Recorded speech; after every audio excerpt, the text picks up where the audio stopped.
Magandang araw mga bata! Magandang araw po, teacher! Kumusta ang araw niyo? Okay naman! Kasi magsisimula ng ating leksyon, ay magpapakilala muna kami na inyong mga guro ngayong araw. Ako si Teacher Red!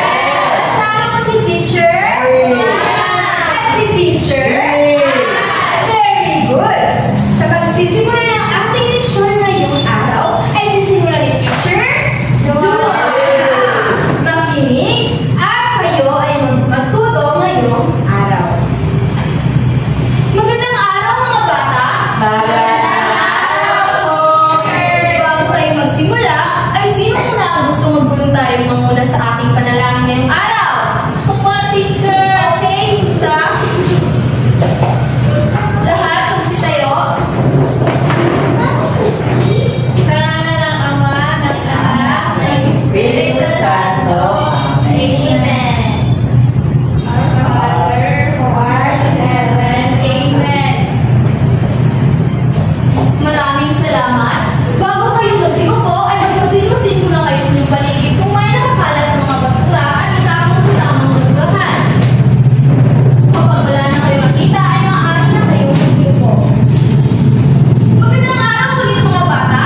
Magandang araw! Bago tayo magsimula sa ating diskusyon, ay magkakaroon muna tayo ng kasunduan sa klase. Lahat pakibasa. Mga kasunduan, makinig ng mabuti sa guro. Umupo ng maayos. Kapag gustong sumagot, itaas ang kanang kamay. Iwasan makipagdaldalan sa katabi. Maraming salamat sa lagi natin tandaan nating mga kasunduan upang maayos ang takbo ng ating klase. Naiintindihan ba mga bata? Opo, teacher! Sa hindi pa tayo magsisimula sa ating diskusyon, ay meron muna tayong mga gawain. Handa na ba kayo? Opo!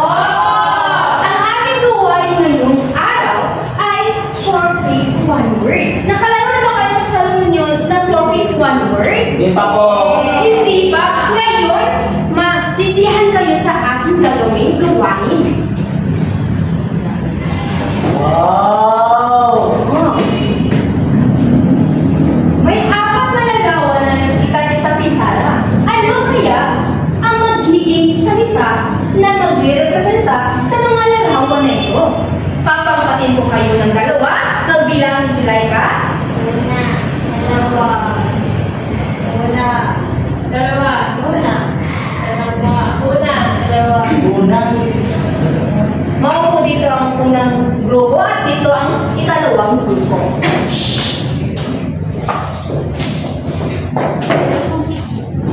Sa 1 minuto, meron kayong gagawing gawain.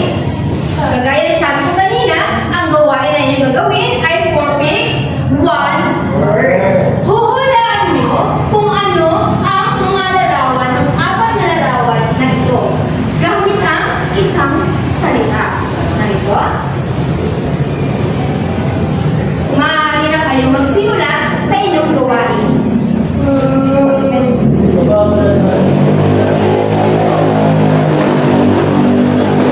At pagkatapos ay ilagay sa pisara ang inyong mga kasagutan.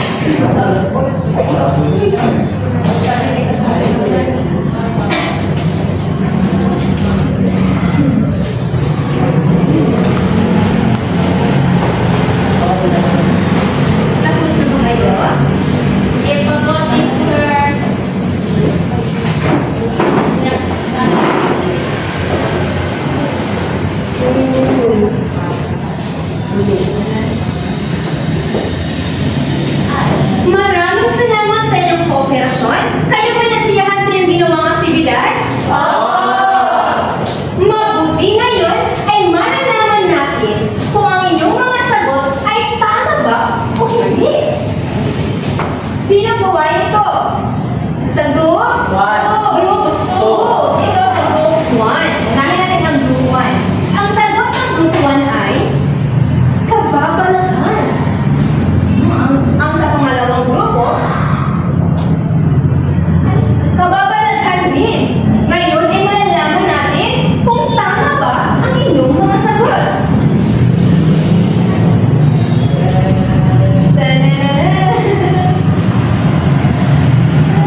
Bigyan?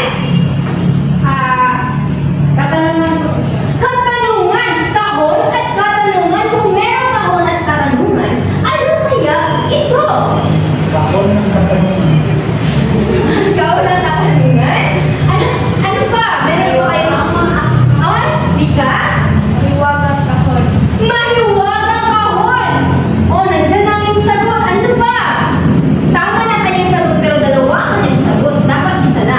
Rika? Mahiwaga. Mahiwaga! Tama! Bigyan natin si Rika na wow, wow, wow clap! Alam niyo ba kung paano gawin ang wow, wow, wow clap? Ganito gawin ang wow, wow, wow clap. 1, 2, 3. 1, 2, 3. Wow, wow, wow! Ganyan! Bigyan natin si Rika ng wow, wow, wow clap. 1, 2, 3. 1, 2, 3. Wow, wow, wow! Ngayon sa pangalawang larawan, ano kaya ito? Ako po, teacher. Mary Grace? Sing-sing po, teacher. Sing-sing, tama! Tumpak ang kanyang sagot. Bigyan natin si Mary Grace ng light clap. Alam niyo ba kung paano gawin yan? Hindi po. Ganito. 1, 2, 3. 1, 2, 3. Lay, lay, lay. Ganyan. Nakuha ba? Bigyan natin si Mary Grace ng light clap. 1, 2, 3. 1, 2, 3. Very good. Lalay, huwag kang malalay. Base sa unang larawan, ano ang iyong sagot, Rika? Mahiwaga. Ano ang iyong sagot, Mary Grace, sa pangalawang larawan? Sing-sing. Kapag ipinagsama natin, ano ang magbubong salita? Mahiwagang sing-sing. Mahiwagang sing-sing, tumpak. Bigyan natin siya ng palakpak. Ang ating istorya o ang ating kwento ngayong araw ay tungkol sa sing-sing. Na nakapasa-loob dito ang kababalaghan. Handa na ba kayo? Opo, syempre! Yes po! Very good! Handa na ang lahat. Kaya kung handa na ang lahat, meron muna tayong gagawin. Okay. Ano nga? Pakiulit nga kung ano ang pamagat ng ating kwento ngayong hapon, ngayong araw. Ang mahiwagang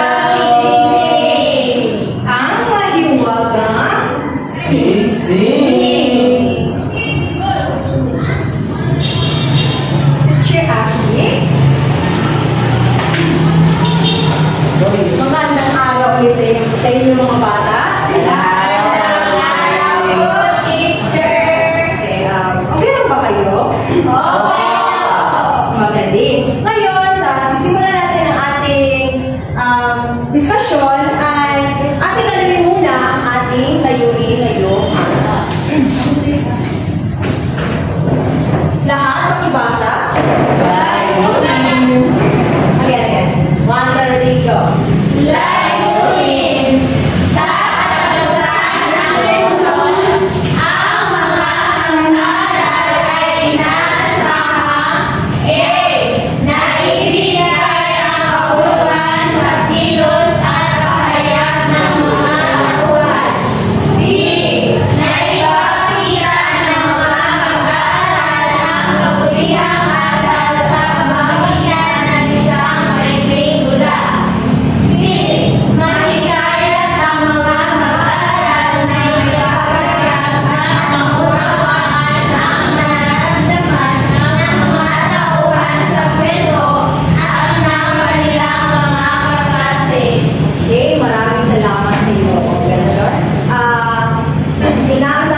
Okay, maraming salamat sa iyong operasyon. Bigyan natin ng ating sarili ng isang palakpak.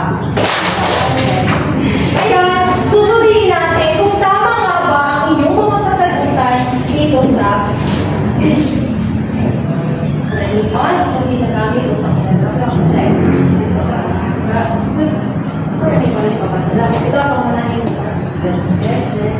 Okay, mukhang tama lahat ang inyong sagot. Bigyan na naman natin ang ating mga sarili ng isang dalawang palakpak.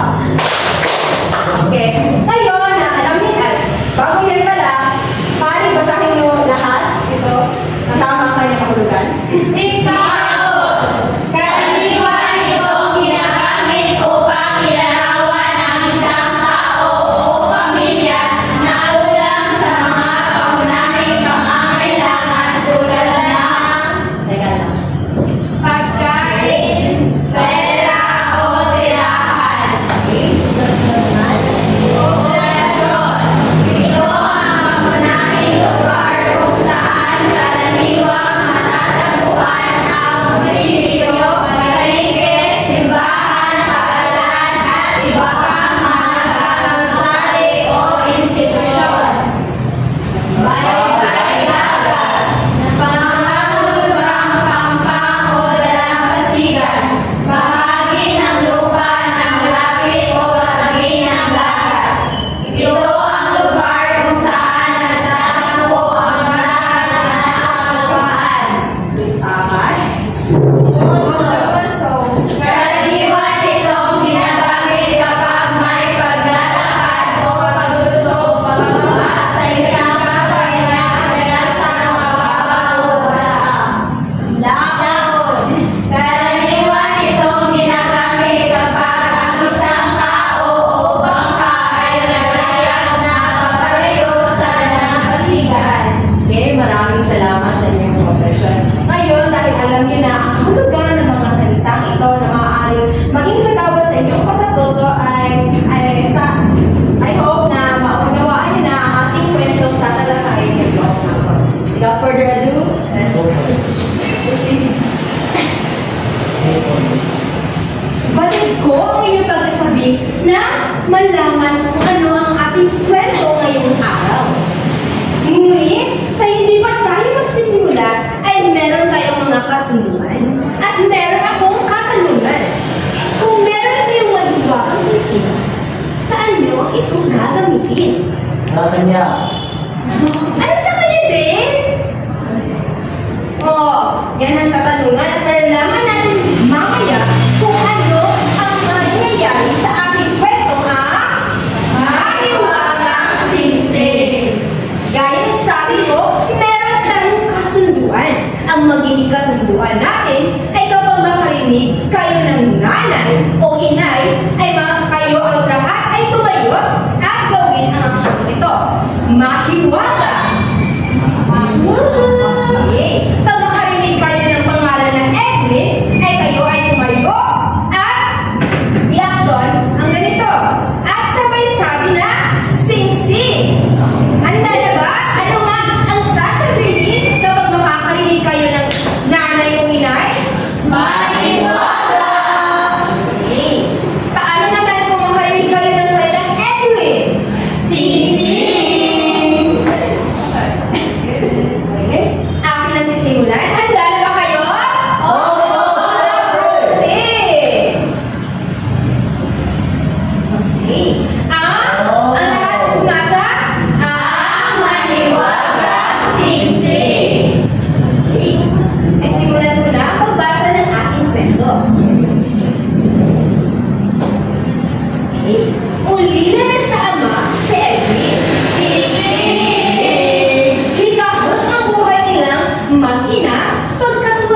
Kaya lamang, pautangin ko kayo sa isang kondisyon.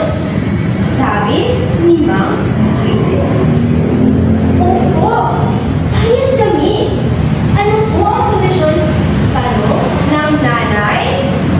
Maniwala ni Edwin. Sing-sing! Na ang halagang 1,000 piso, utangin nyo ay dudulihin kapag hindi ito nabayaran sa loob ng isang taon. Ani, Mang Rito. Nanamba ang mag-ina. Sinabi ni Mang Rito. Subalit, dahil sa lalaking pagnanais na makapag-negosyo at makaahon sa kahirapan, ay pumayag na rin sila sa komisyon.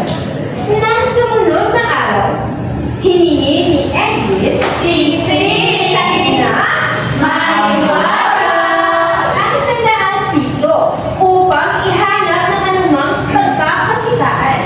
Anak, Edwin Sing-sing, mag-ingat ka. Tiyakin mo maihanap mo yan ng pagkakakitaan. Bilhin na, ina. Maniwala!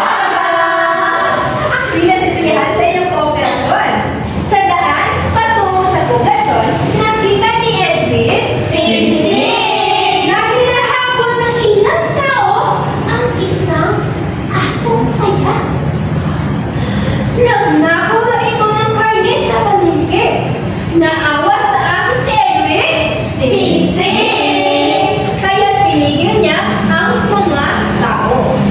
Hulihin niyo ang aso at bibilhin ko ang 100 piso. Sabi ni Edwin Sing-sing. Upang huwag lamang masaktan o mapatay ang aso, pagkatapos nun ay inuwi ni Edwin Sing-sing ang aso sa kanila. Nakakita ng ina? Maniwala! So, nagtanong siya, Edwin Sing-sing! ano ang gagawin mo sa aso? Makatutulong ba iyan sa ating paghihirap na ito? Hayaan na po ninyo, inay. Maniwala! Naawa po kasi ako sa aso. Baka mapatay ng mga tao. Sagot ni Edwin. Sing-sing! Ano kaya ang susunod na nangyari? Kinabukasan, humingi na naman si Edwin Sing-sing! ng 100 piso. Pumunta siya sa palengke.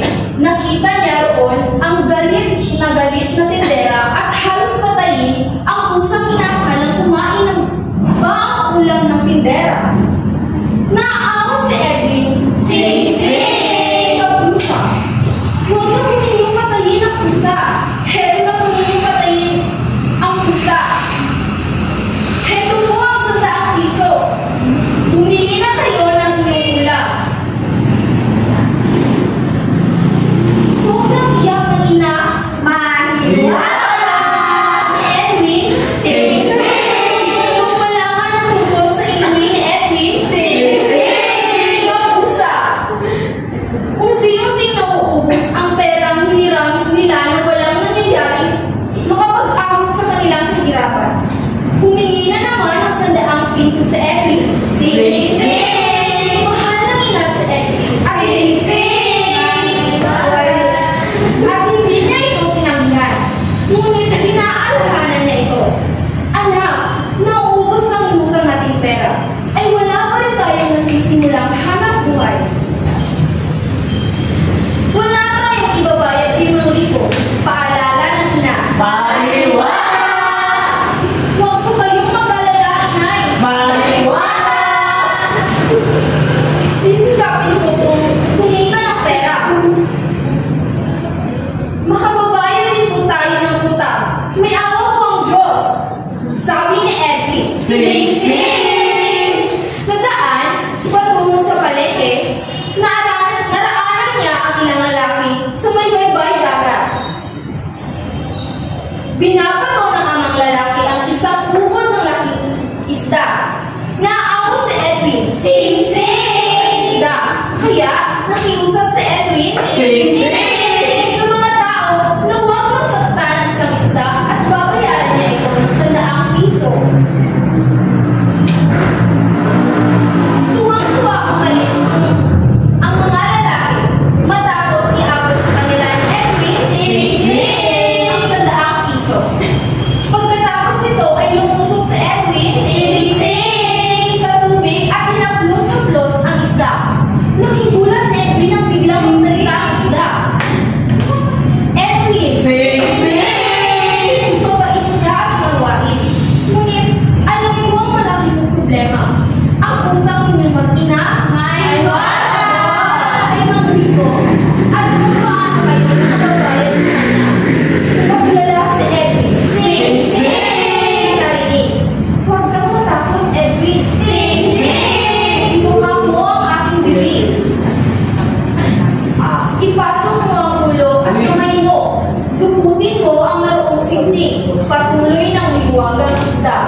isda.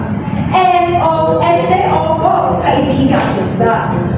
Maraming salamat po. Paano ko kayo magagantihan sa ibinigay ninyo mahiwagang singsing? Tanong ni Elvis. Singsing! Humiling ang mag-ina. Marijuana! Ng pagkain, damit, pera at magandang bahay at sasakyan. Pinayaran nila ng 2 doble si Mang Nichols na inutang na pera. Nakaahon ang mag-ina Marijuana! sa kahirapan. Mula noon ay namuhay sila ng tag-ibig at maligaya.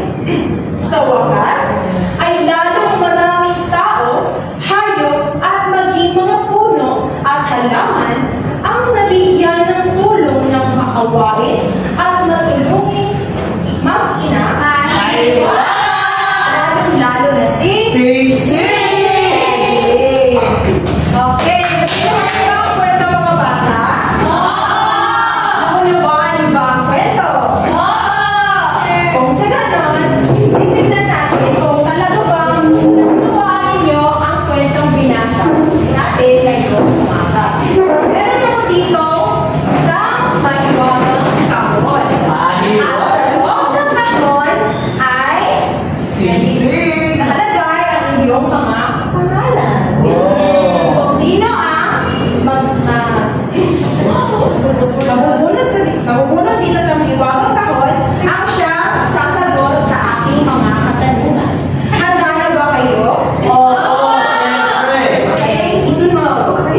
Ang unang tatanong ay sasagot. Okay, umilig. Okay, sino kaya? Liza!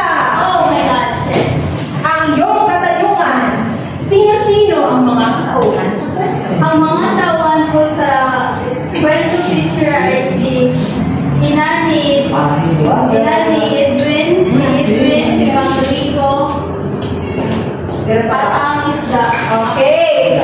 Tama ba ang kanyang sagot, mga bata? Okay, bigyan natin si Liza ng isang pakpak. Okay. Sunod. Si Liza. Vivian. Sino ang naging? Rika. Ang iyong tanong, saan nakuha ni Edwin ang mahiwagang singsing?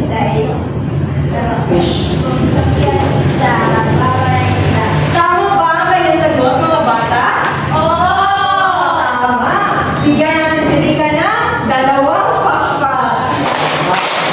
Okay. So, ang pangatlo, katanungan. Sino ang pili mo? Dale!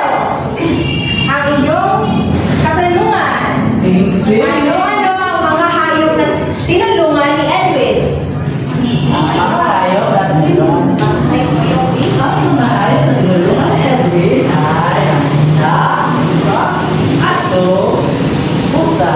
Eh, tama ba ang kanyang sagot? Okay, so, bigyan natin si Dale ng 3 palakpakan. Okay, sa pang-apat. Lahat talaga ay nasa sa Sino ang pili mo? Mary Grace! Ang iyong katanungan. Kanino umutang silang Edwin ng tama ba ang kanyang sagot? Tama. Bigyan natin siya ng 4 na pa. Okay. Medyo mahirap na ang question. Sino ang napili mo? Meron ba? Nandito ba si Arnie? Wala. Sige.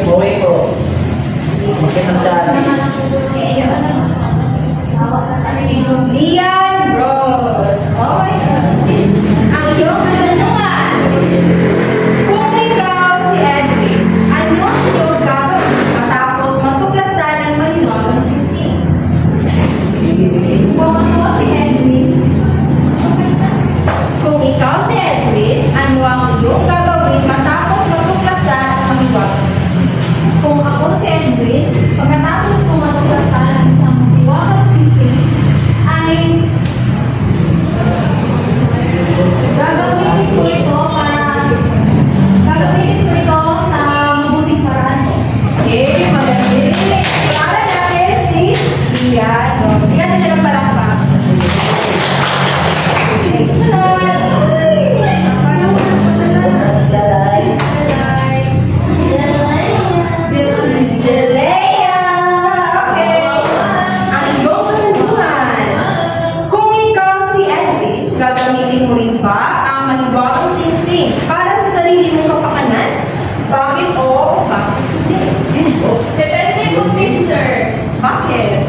Pink. Aso ay pusa. Okay, magaling. Active ba kayo sa sinabi ni Julica? Okay. Pwede din mo lalay. Last question. Yan.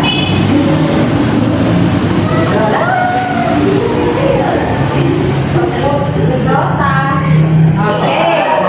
Isusa, ito ang inyong ano ang pinakamahalagang aral na natutunan mo mula sa kwento?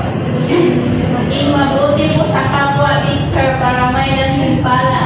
Ay, mga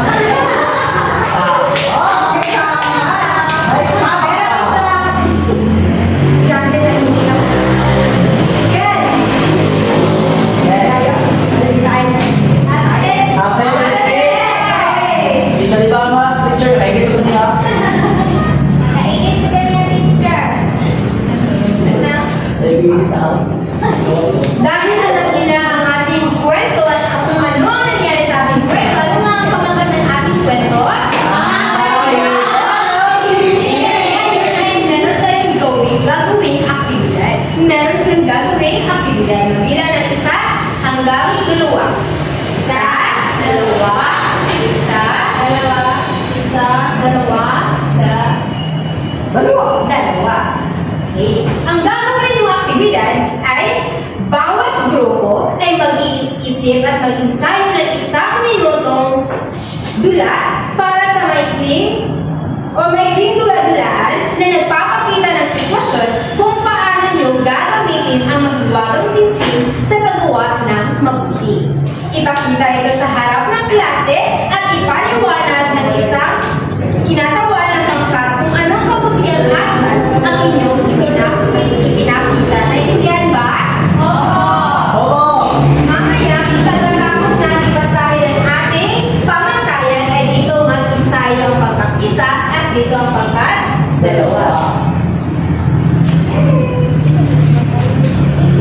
Sa ating pamantayan ng inyong aktibidad ay Grace, maaari mo bang basahin?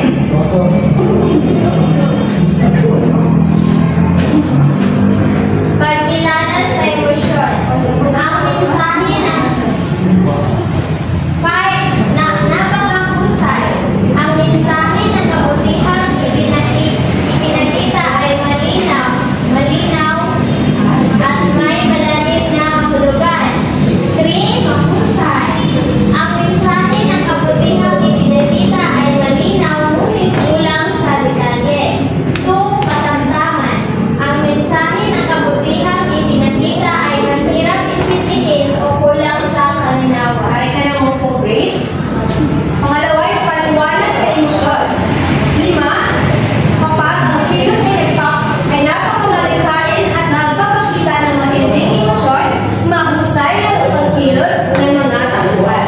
3. Kapag ang kilos ay mahusay at may sapat na emosyon, ngunit hindi gaanong malikhain.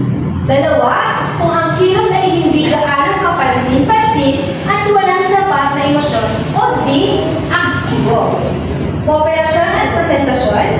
5. Kapag lahat ng miyembro ng grupo ay aktibong nakibahagi at nagtrabaho ng maayos at magkasama.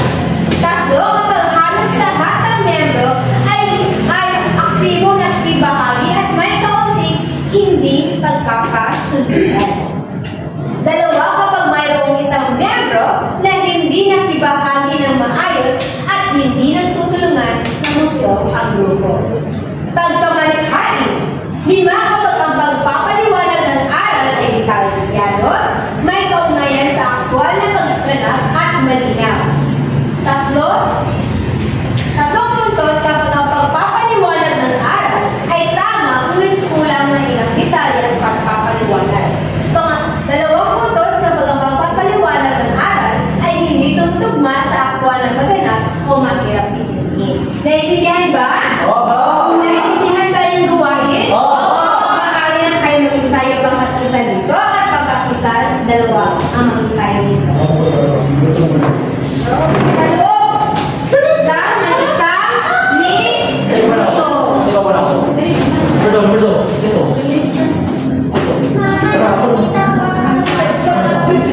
standard.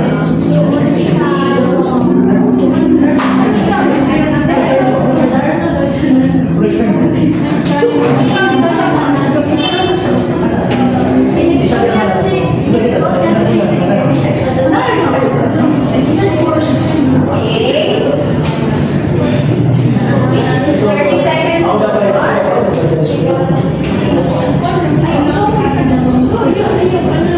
Ay, kami ba rin dalawa,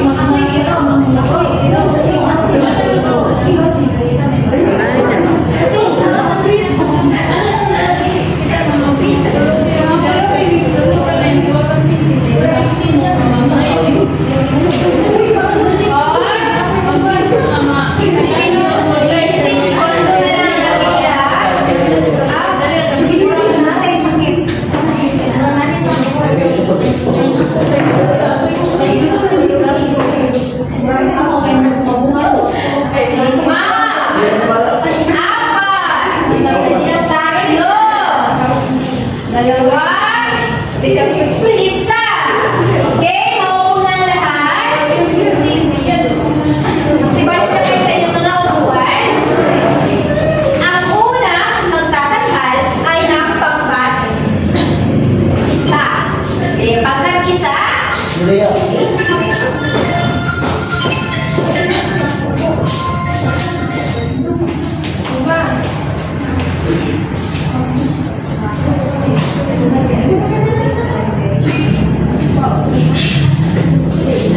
Okay, balik ko na hindi pa handa ang pagkatusa. Kaya mga dalawa, kayo muna ang magtatanghal. Okay, pangkat dalawa.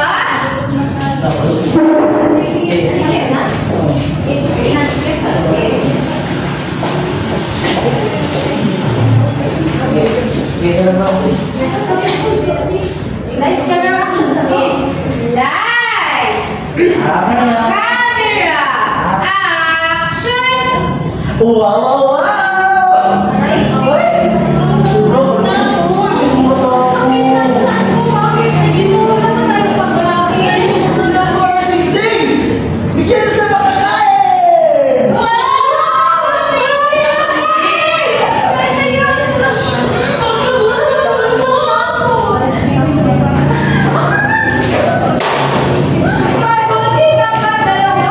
Kami ay nasilahan sa inyo. Ginawang magkala.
Tapos na ba? Opo.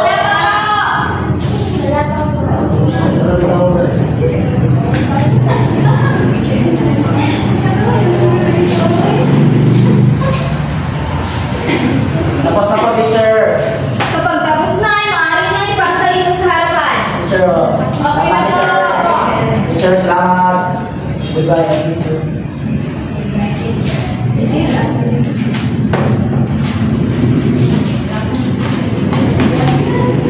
Maraming salamat. Hello ulit sa inyo mga bata. Hello. Bago tayo magkakaroon tayo ng pasulit ngayon. Since naunawaan niyo na ang ating kwento, pero bago yan ay bigyan mo natin ang ating sarili ng isang barangay club. Maraming salamat sa inyong kooperasyon sa buong parte ng ating diskusyon. Ngayon ay magkakaroon tayo ng maikling pasulit. Bibigyan ko kayo ng answer sheet at sasagutan ninyo ito sa loob ng isang minuto.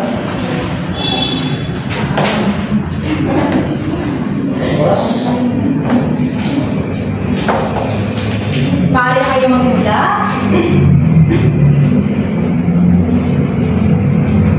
Tapos na ba kayo mga bata? Opo. Magaling! Ipasa ito sa harapan. Okay. Operasyon. Okay, palampakan natin ang ating mga Teacher, Sa pagtatapos ng ating diskusyon at ang ating klase ngayong araw, ay kami ay buong taos-puso nagpapasalamat sa inyong kooperasyon. Bigyan nyo ng